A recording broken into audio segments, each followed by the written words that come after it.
Graças e paz, irmãos. Como nós sempre dizemos, é um privilégio muito grande falar do Senhor Jesus Cristo, falar do autor e consumador da nossa fé. E hoje não é diferente das outras vezes que nós estivemos aqui à frente. Hoje, uma vez mais, antes do culto começar, eu orava e dizia para Deus: Senhor, fala primeiramente ao meu coração. Inunda a minha mente, o meu coração daquilo que o Senhor já tem falado comigo, mas que uma vez mais eu também possa ouvir a tua voz. O pastor usa um termo dizendo Jesus incidência. Nós não combinamos com o Ministério de Louvor, mas eu quero desde já pedir ao Ministério de Louvor que no final da mensagem nós possamos estar repetindo a música Sou Feliz. Essa música fala muito ao meu coração e tem uma parte dessa música que diz: com os remidos do Senhor eu vou morar com Jesus.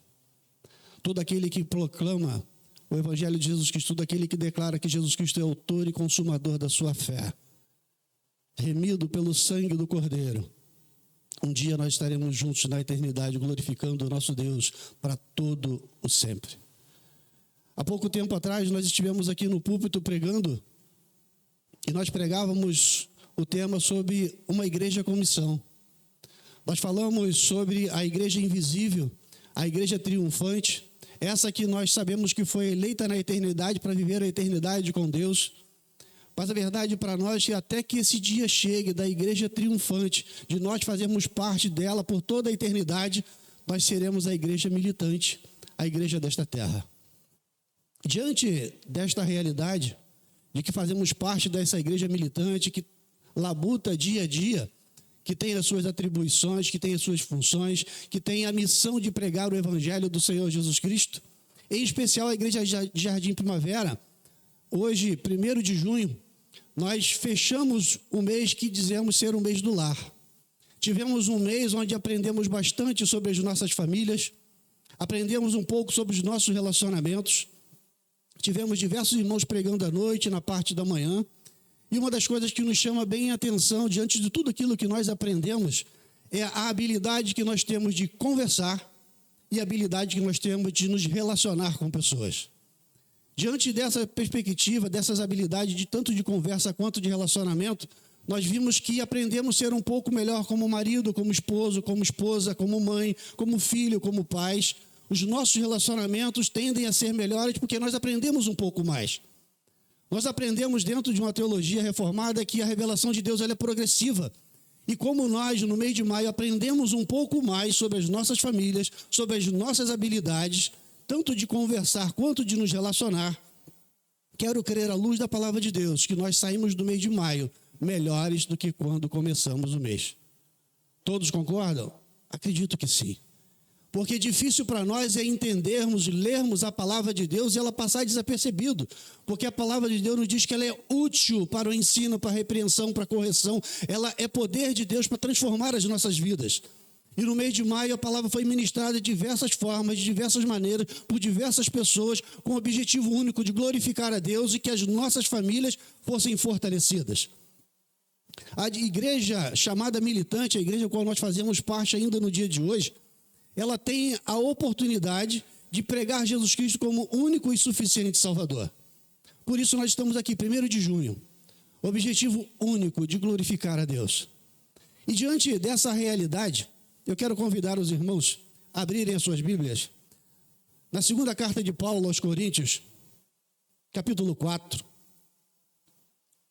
do verso 6, do 1 ao 6, melhor dizendo. Segunda carta de Paulo aos Coríntios, capítulo 4, do verso 1 ao verso 6.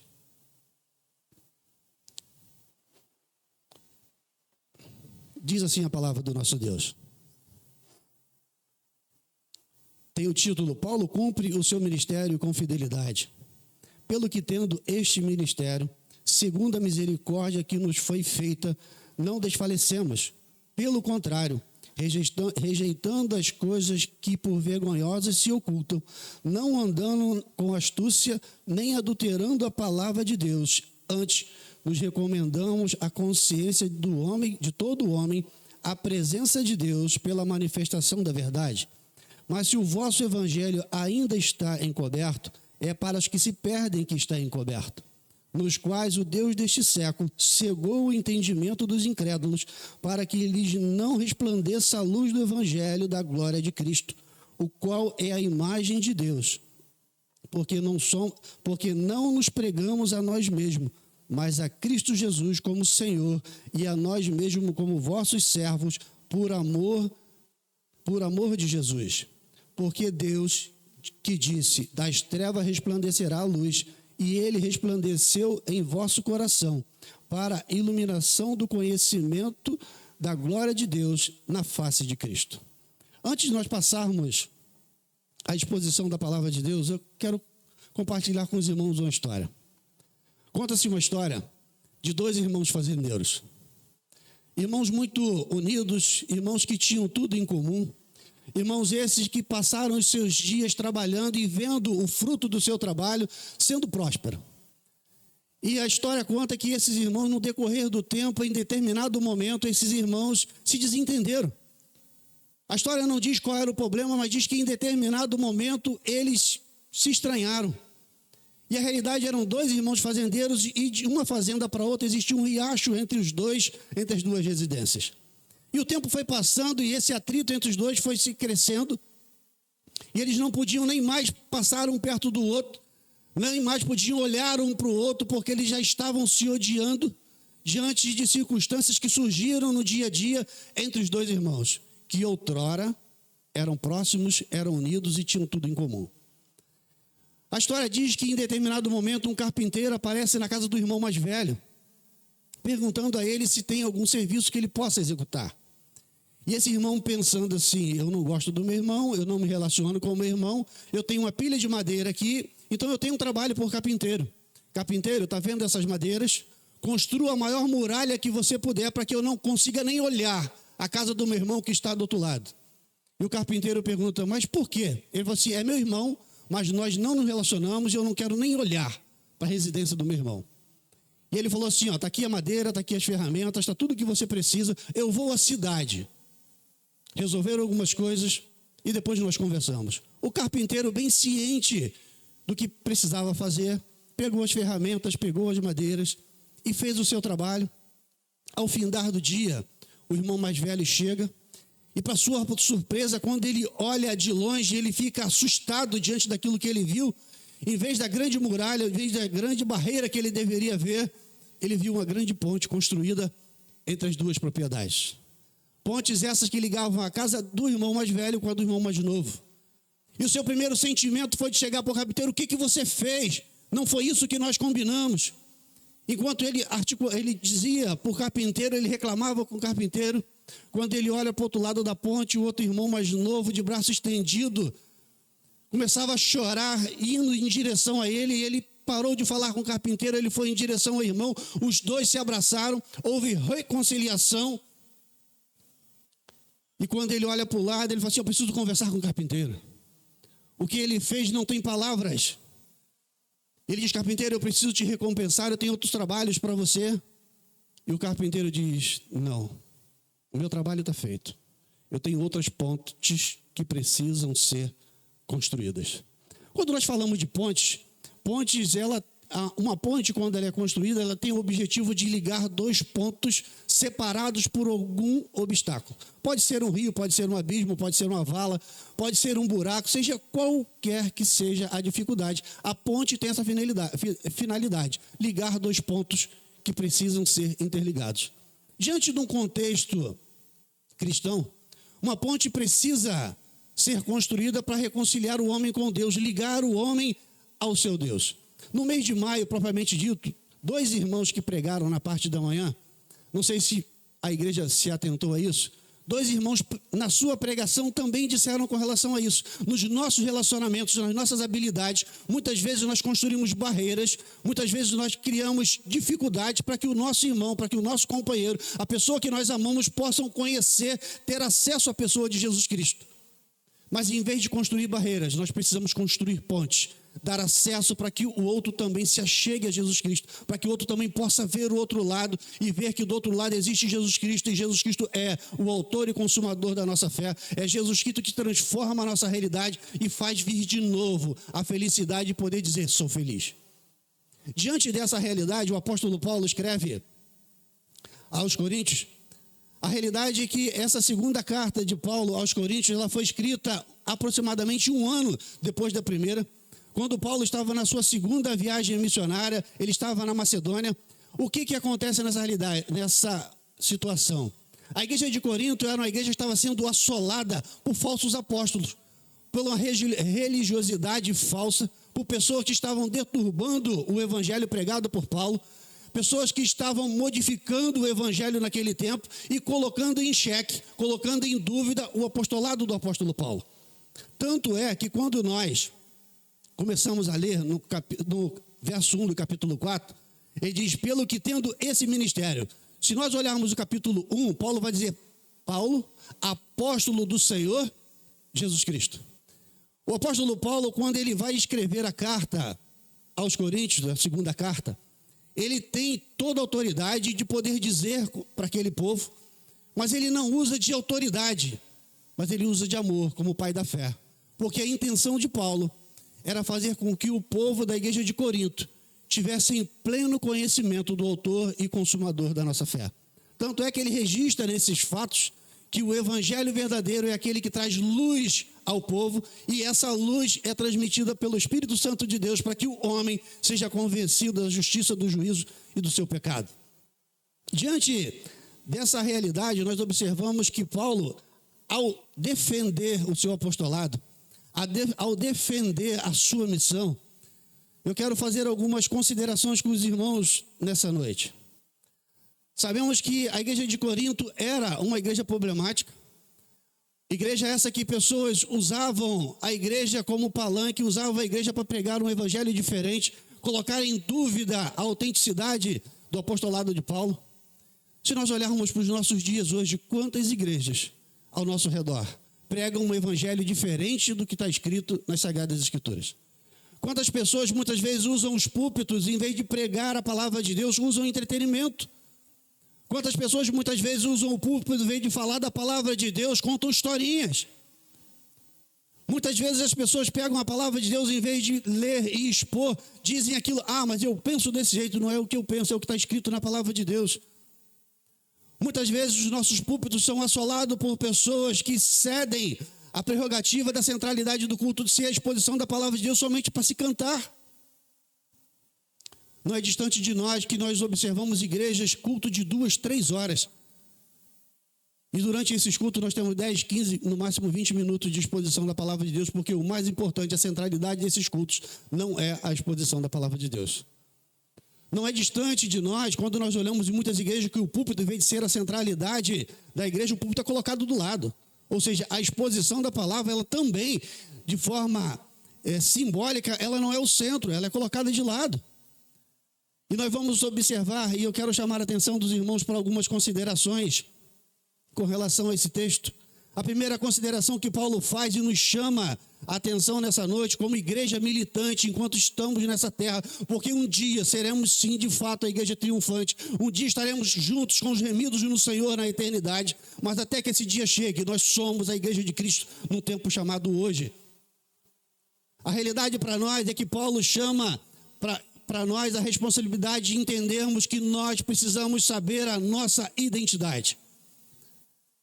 Muitas vezes nós dizemos assim: mas eu sou membro da igreja. Isso não é identidade. Identidade é ser lavado e remido pelo sangue do Cordeiro. O apóstolo Paulo, quando ele defende o seu apostolado, ele diz que ele foi apóstolo segundo a misericórdia de Deus. Ele teve a oportunidade de ser alcançado por Jesus Cristo, e por isso, por ser alcançado, ele tinha a responsabilidade de transmitir Jesus Cristo como autor e consumador da sua fé.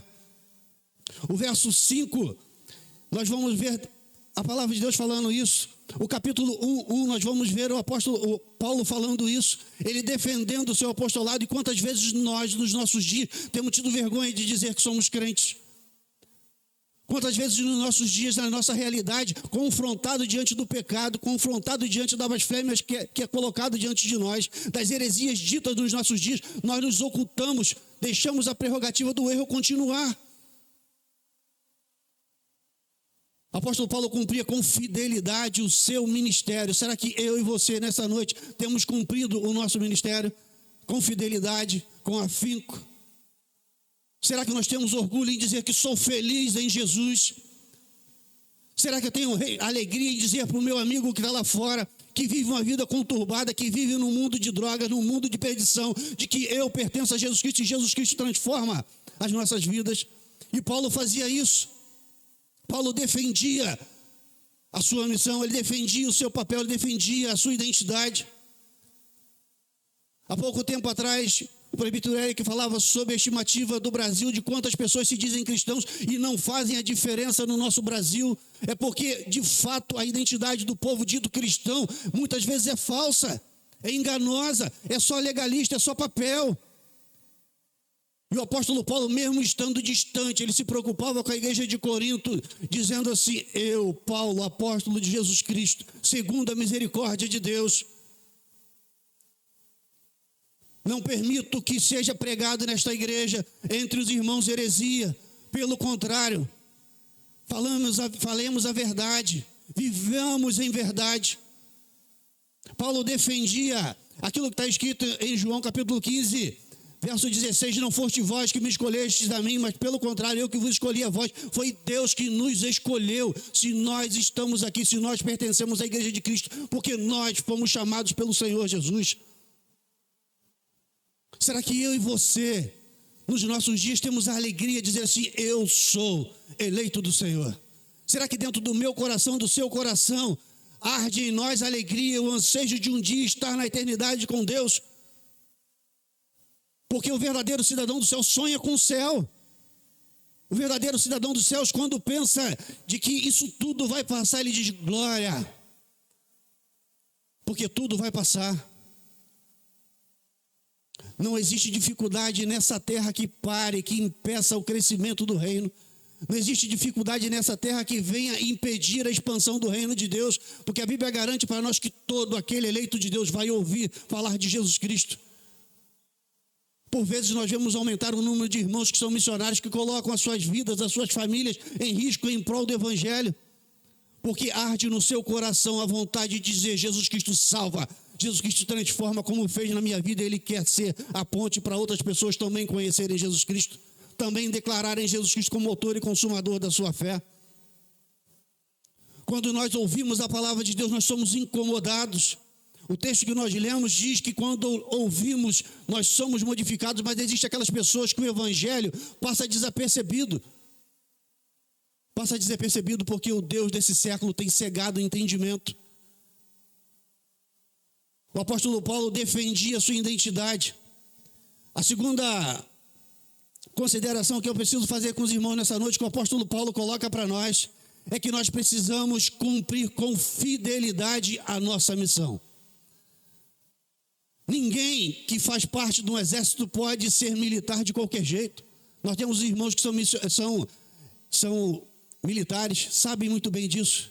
Nenhum militar fica à própria vontade e diz assim: não, agora vem e trabalha. Não, é todo dia, é todo tempo. Eles têm serviço, eles têm ordem, eles têm normas. E às vezes nós fazemos parte do exército de Cristo e nós não lemos, nós não estudamos, nós não meditamos, nós não estamos juntos, nós não temos nada em comum. O apóstolo Paulo tinha em comum com a igreja, mesmo estando distante, ele tinha preocupação com a igreja. Muitas vezes nós deixamos a nossa igreja de lado, vivemos uma vida à parte e dizemos assim: mas eu faço parte da igreja. Que igreja você faz parte? O apóstolo Paulo estava distante. A segunda carta foi escrita aproximadamente 1 ano depois, e mesmo assim ele preocupado. Tito leva para ele assim: Paulo, a igreja de Corinto, onde você pregou, onde você deixou um evangelho verdadeiro, está se perdendo. Dentro daquela igreja, pessoas estão falando coisas que não é verdade. Dentro daquela igreja estão multiplicando heresias. Dentro daquela igreja estão dizendo que o seu apostolado é falso. Aquilo que você pregou, aquilo que você mostrou não é verdadeiro. Paulo procurou cumprir com fidelidade o seu chamado.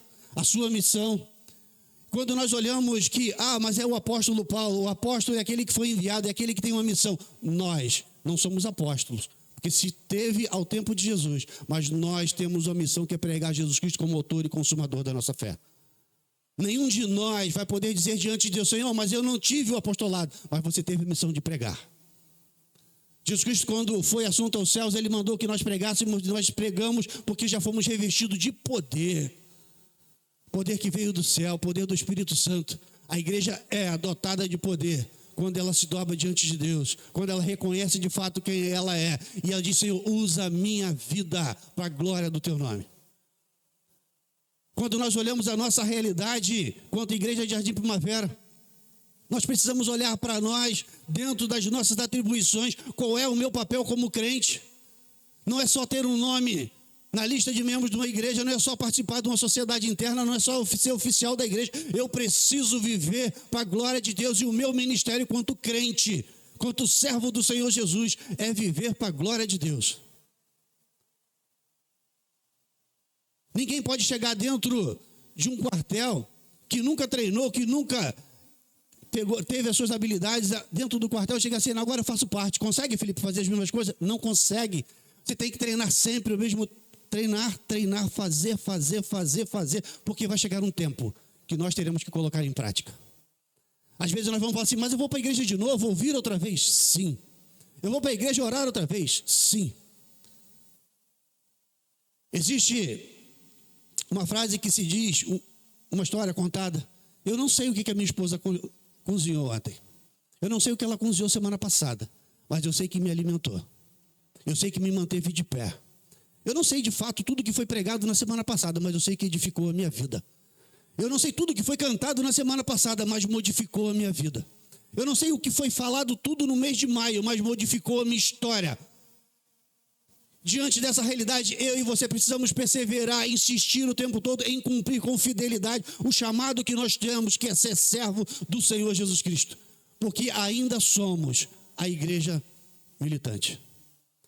E essa missão que nós temos de pregar o Evangelho, nós observamos que ela foi dada pelo próprio Senhor Jesus Cristo. Nós temos a responsabilidade dada pelo próprio dono da igreja, autor e consumador da nossa fé, o cabeça da igreja. Quando nós observamos que eu preciso saber a minha identidade, eu preciso saber a minha missão e eu preciso cumprir a minha missão com fidelidade, eu quero te convidar uma vez mais a olhar o verso 5 do que nós lemos. Olha o que diz: porque não nos pregamos a nós mesmos, mas a Cristo Jesus como Senhor, e a nós como vossos servos por amor a Jesus. Servo é aquele que faz o que seu Senhor manda. Será que eu e você, nessa noite, temos feito o que Deus tem dito para fazer? Será que na noite de hoje, olhando para a nossa realidade, não olhando para o outro, não olhando para quem está do nosso lado, olhando para dentro de nós, será que nós temos feito o que Deus manda? Orar sem cessar, buscar incessantemente a palavra de Deus, pregar a tempo e a fora de tempo, viver em comunidade, viver para a glória de Deus. Que o nosso falar, que o nosso relacionar seja para a glória de Deus. O apóstolo Paulo procurava cumprir com fidelidade o seu chamado. E nós ficamos preocupados quando nós olhamos para hoje, pastor, para as nossas igrejas. Quantas igrejas pregam um evangelho diferente do que está na palavra de Deus? Quando os falsos apóstolos pregavam a igreja de Corinto, a Bíblia registra que Paulo, incomodado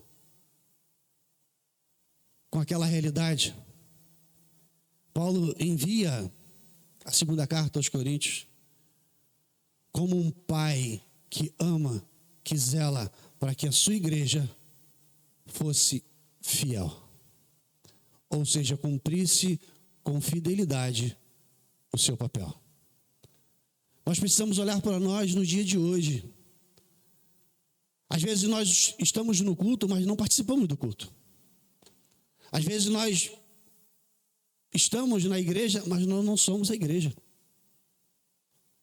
Nós viemos aos cultos, às programações, mas eu olho para o meu irmão que está do lado, eu olho para o meu irmão que está do outro, eu olho para o meu irmão que está atrás, para o meu irmão que está na frente, eu reparo tudo, mas eu não presto atenção na palavra de Deus. O primeiro sentimento, a primeira realidade que nós temos que ter quando chegamos à casa de Deus é pedir: Senhor, fala ao meu coração, ilumina o meu ser, ilumina a minha mente, clareia o meu entendimento, para que eu possa compreender as verdades da tua lei. Porque o texto que lemos diz que pessoas ouviram e não lhes foi revelado o evangelho, porque o Deus desse século cegou. Se eu e você temos participado das programações da igreja, temos ouvido a exposição da palavra de Deus, isso não tem mudado a minha e a sua realidade. Nós precisamos rever conceitos, olhar para dentro de nós e entender: será que de fato eu estou participando do culto? Será que de fato eu estou deixando Deus falar comigo? Porque se eu entro e saio da igreja, se eu ouço a exposição da palavra de Deus, isso não faz diferença. Eu quero dizer para você que o Deus desse século tem cegado o seu entendimento. O seu foco não tem sido a palavra de Deus. Às vezes nós estamos preocupados: não é o pastor X que vai pregar, não é o presbítero X que vai pregar. Quem prega é somente aquele que vai expor, mas quem aplica a palavra de Deus em nós é o Espírito Santo. O homem é somente a ponte que liga dois pontos diferentes: o homem pecador, a pessoa de Jesus Cristo. E essa ponte é através de Jesus. Ninguém alcança graça e misericórdia diante de Deus se não for através de Jesus Cristo. Não existe outro nome pelo qual importa que sejamos salvos que não seja Cristo Jesus. Diante dessas realidades que Paulo coloca para nós, eu quero fazer a consideração final. A consideração que eu quero fazer com os irmãos nessa noite é que o inimigo da igreja, o inimigo das nossas almas, o inimigo de Deus, ele sabe que o seu tempo está próximo. E ele tem cegado o entendimento de muitos, para que muitos não sejam alcançados pela glória de Deus, para que muitos não sejam libertos, muitos não sejam transformados, para que de glória em glória o reino de Deus cresça. Ele não tem entrado nas igrejas feito arruaça, como muitas vezes as pessoas veem em algumas igrejas. Não, eles entram de forma sutil. O inimigo das nossas almas usa muitas vezes a nossa mente para tirar o nosso entendimento, para tirar a nossa atenção. A intriga entre irmãos, dificuldade de relacionamento, dificuldades de conversar. Nós temos habilidades dadas por Deus de nos relacionar. Habilidade de conversar, ser educado, ser gentil. Habilidade de relacionamento, deixar para que o outro se aproxime de nós. O próprio Senhor Jesus Cristo, quando no seu ministério nessa terra, ele não viveu distante dos pecadores. Pelo contrário, ele estava sempre no meio deles, demonstrando de que ele era o diferencial para aquele povo. Se tinha leproso, se tinha doente, se tinha pecador, por mais devasso que fosse, Jesus Cristo chamava para perto e mudava a sua realidade. Jesus Cristo é quem pode transformar a nossa vida. O diabo sabe disso. Ele sabe que a igreja santa, enquanto militante nessa terra, vai passar por dificuldade. Há mais dor que eu possa passar, eu sei que vai passar, porque eu sou feliz em Jesus. O diabo não cansa de perseguir os nossos irmãos que são missionários, de perseguir a igreja que está no campo distante, onde não pode ser pregado o evangelho, mas ele sabe que mesmo perseguindo a igreja, matando pessoas, o nome de Cristo é glorificado, e quanto mais a igreja é perseguida, mais ela cresce. Nós olhamos a história da igreja, quanto mais a igreja foi perseguida, mais ela cresceu. Não existe nenhum livro mais lido no mundo do que a Bíblia. Mas eu não posso simplesmente ler, eu preciso meditar, porque quando eu e você lemos a Bíblia sem discernir, eu posso criticar, eu posso reclamar, eu posso olhar as circunstâncias ao redor, mas quando eu e você lemos a palavra de Deus, meditamos nela e pedimos, Senhor, ilumina o meu coração, nós seremos pessoas transformadas para a glória do nosso Deus. E eu quero fazer 3 aplicações com os irmãos nessa noite.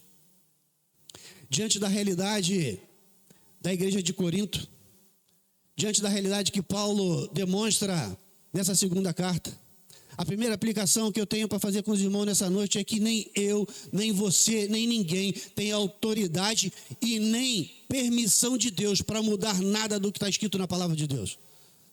Às vezes nós queremos pregar um evangelho mais doce, mais suave, um evangelho que seja agradável às pessoas. No livro de Apocalipse diz, ai daquele que modificar, ai daquele que colocar ou tirar alguma coisa do livro desta lei. Nenhum de nós nessa terra tem autoridade ou permissão para mudar a palavra de Deus.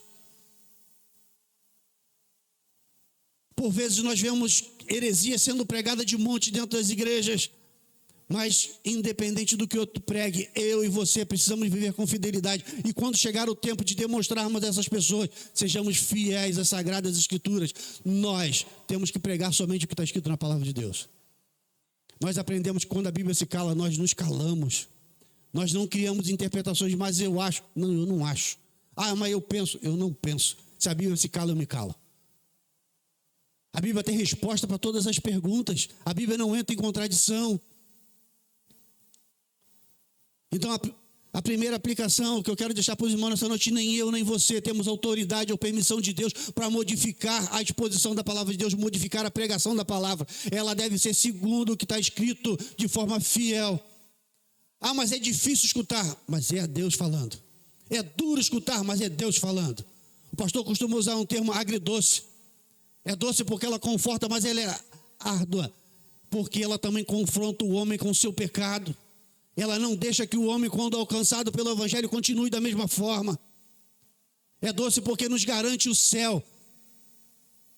Mas ela também arde, ela é amarga porque ela confronta o homem na sua essência. Porque o homem, por natureza, ele é pecador, ele é ruim, ele é mau. Leia a palavra com fidelidade e diga, Senhor, olha para dentro de mim e me diga onde é que eu estou errando. Não é por acaso que nós temos no culto um momento de confissão de pecado, é olhar para dentro de nós. Som do mais profundo do meu ser. Nós não podemos viver um evangelho de brincadeira, um evangelho de mentirinha. O evangelho precisa ser pregado com fidelidade e vivido com fidelidade. O pastor tem falado nos estudos de Pedro, fala também sobre a forma como o crente deve viver. Nós falamos há pouco tempo agora sobre família. Família é o alicerce da igreja. É a base da igreja, a base da sociedade. Nós já aprendemos que família é forte, a igreja é forte, a sociedade é forte. Mas só vai fazer diferença se eu e você cumprimos com fidelidade o nosso chamado. Não podemos, não devemos, não temos autoridade nem permissão de Deus para pregar ou viver algo diferente do que está escrito na palavra de Deus. Se eu e você somos a igreja de Cristo, se eu e você somos o povo que um dia vai morar no céu, se eu e você somos felizes porque com os remidos vamos morar com Jesus por toda a eternidade, eu vou viver o evangelho com autenticidade. A segunda aplicação que eu quero fazer com os irmãos é que muitas vezes, por querer ter um culto de repente mais cheio, mais animado, diferente, para dizer que tem muitas pessoas que se converteram, muitas vezes os cultos, eles são adaptados de forma mais alegórica para que outras pessoas se acheguem à igreja. Eu quero dizer para você, à luz da palavra de Deus, que somente Jesus Cristo transforma o ser humano. Às vezes nós olhamos a nossa igreja, olhamos a igreja próxima de nós e falamos assim, mas a igreja é tão cheia. Mas nós também sabemos que entra muita gente, sai muita gente. Mas será que de fato o que tem sido pregado, não lá fora, porque a responsabilidade lá é dele, eles vão prestar conta com Deus, a nossa responsabilidade é aqui. Será que nós temos pregado um evangelho que diz assim: se você não mudar, se você não se arrepender do seu pecado, você vai para o inferno? Será que nós temos pregado dessa forma? Será que nós temos vivido dessa forma? Meu irmão, eu gosto tanto de você, você é tão bonzinho. Mas se você continuar vivendo em pecado, você vai para o inferno. Se você não declarar Jesus Cristo como autor e consumador da sua fé, você vai para o inferno. É duro, porque é a palavra de Deus. A palavra de Deus, ela garante para nós que Jesus Cristo transforma a nossa vida, Ele muda a nossa realidade, Ele nos liberta do nosso pecado, Ele nos liberta da opressão, Ele nos liberta do domínio das trevas, Ele nos faz ser pessoas melhores para a glória dEle. Um verdadeiro cidadão dos céus, ele é feliz. Ele passa por dificuldade? Claro que passa. Nós aprendemos no mês de maio que toda família tem problema. Toda a igreja tem problema. Nós falamos isso com os irmãos da classe dos novos membros. Às vezes nós recebemos irmãos que às vezes estão tristes, magoados, foram feridos em outras igrejas. E nós sempre dizemos para eles: irmãos, aqui também tem problema. Aqui nós também erramos. Mas nós erramos na perspectiva de querer acertar, de querer fazer certo, de querer mudar a nossa vida, mudar a nossa realidade. Só Jesus Cristo transforma a nossa realidade. Para que Jesus Cristo transforme, de fato, a minha vida e a sua, para que eu e você sejamos confrontados com o nosso pecado, nós precisamos pregar com fidelidade a palavra do nosso Deus. A terceira e última aplicação com os irmãos nessa noite. Às vezes, nós ouvimos a pregação da palavra de Deus e, diante do texto que nós lemos, nós observamos duas realidades. O ímpio, aquele que não foi alcançado, aquele que tem um coração duro, ele ouve a palavra de Deus, ele não entende com o coração, ele reclama da exposição da palavra, ele difama o evangelho, ele difama a igreja. Mas aquele que é chamado pelo Senhor, eleito na eternidade, quando ouve a palavra de Deus, Deus muda a essência do seu ser, ele confronta o homem com o seu pecado, e o homem declara: Jesus, autor e consumador da minha fé. Ele passa a dizer que Jesus Cristo é o autor e consumador da sua fé, porque ele foi alcançado pela palavra de Deus. Como ouvirão se não há quem pregue? E como pregarão se não forem enviados? Nós temos a rica oportunidade de ter a exposição da palavra de Deus constantemente para nós. Ouça, medite e diga para Deus: Senhor, transforma a minha realidade. De fé em fé, de dia após dia, nós sejamos cidadãos melhores para a glória de Deus. Até que Jesus Cristo nos chame para vivermos a eternidade com Ele. Nós precisamos perseverar de forma fiel à palavra do nosso Deus. Eu quero convidar o Ministério de Louvor que esteja aqui à frente de novo. Eu quero te convidar a meditar nessa palavra. Eu sou feliz, de fato, com Jesus, porque se eu sou, eu quero viver para a glória de Deus. Se de fato eu sou feliz, eu quero dizer para que todo mundo ouça: eu pertenço a Jesus Cristo. Se eu sou feliz, a minha vida é diferente para a glória de Deus. Se eu sou feliz porque eu pertenço à Igreja Presbiteriana de Jardim Primavera. E até que Jesus Cristo nos chame, eu sou feliz e vou cantar: sou feliz em Jesus. Vamos colocar de pé mais uma vez?